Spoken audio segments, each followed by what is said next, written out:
नमस्कार, मैं रोमन भाई, स्वागत है आपका चंपी कॉर्नर में। और जब से पूरा बागेश्वर धाम का हंगामा चल रहा है, चंपी कॉर्नर में भी लोग आकर सिर्फ भूत प्रेतों की बात कर रहे हैं। लेकिन इन्हीं सब बातचीत के बीच में एक बेहद ही दिलचस्प कहानी मुझे सुनने को मिली। कहानी है अपने दक्षिण भारत की, और तमिलनाडु का जो इलाका है वहाँ ये कहानी ज़्यादा जुड़ी हुई है। दरअसल अगर आप कभी दक्षिण भारत जाएंगे, तमिलनाडु, कर्नाटक, वहाँ के छोटे गाँवों की तरफ अगर आप कभी जाएं तो गाँव के बाहर आपको एक जगह मिलेगी जहाँ पर आपको 1 फीट से लेके 15 फीट ऊंचे घोड़े देखने को मिलेंगे। बेहद ही शानदार टेराकोटा के बने हुए घोड़े। और कई जगह ऐसा हो सकता है कि घोड़े के ऊपर आपको एक देव बैठे हुए मिले जिनकी बड़ी बड़ी मूछें हैं, लाल लाल आंखें हैं, हाथ में तलवार है।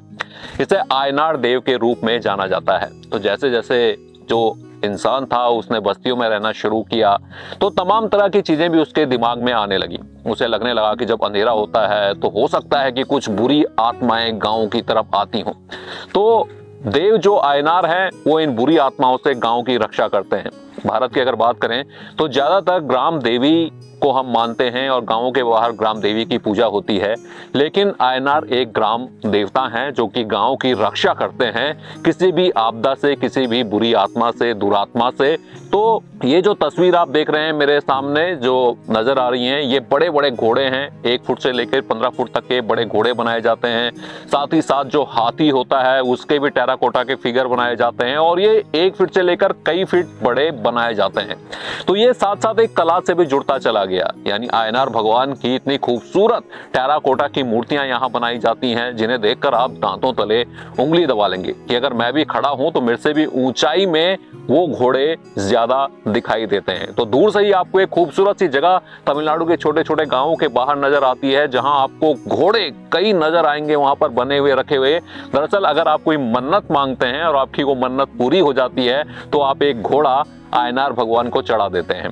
अब भगवान को आप घोड़ा इसलिए चढ़ाते हैं कि भगवान के पास सेना भी है, और सेना के सिपाहियों को एक घोड़ा चाहिए होता है या हाथी चाहिए होता है जिससे वो पूरे गांव की प्रदक्षिणा कर सके और किसी भी तरह की आपदा को गांव के अंदर आने से रोक सकें।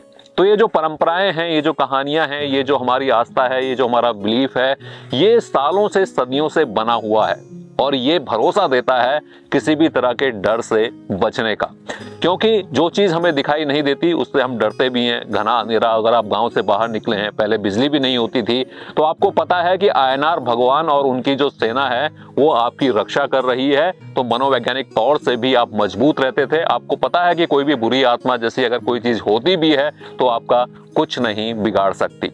तो ये जो पूरी परंपराएं थी, या जो पूरी, अगर आप इसे साइंस के तौर पर भी देखें तो ये मनोविज्ञान से भी जुड़ी हुई थी कि जो गांव हैं, गांव बसे और उनकी सुरक्षा के लिए देव हैं एक ऐसी शक्ति जो सबसे ऊपर है।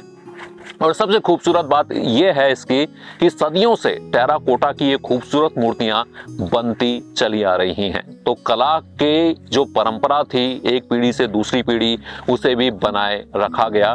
तो आप ये सारी तस्वीरें देखिए, टेराकोटा की बनी हुई खूबसूरत मूर्ति देखिए, तो आपको लगेगा कि भारतीय जो परंपराएं हैं बेहद खूबसूरत हैं। और जो भी शुरू किया गया वो किसी न किसी चीज को सहेज कर रखने के लिए किया गया। और जब आपके दिल में विश्वास होता है कि आयनार भगवान और उनकी घोड़ों पर जो सेना है वो खड़ी है आपकी सुरक्षा के लिए, तो कोई डर, कोई बुरी आत्मा आपके करीब नहीं आ सकती।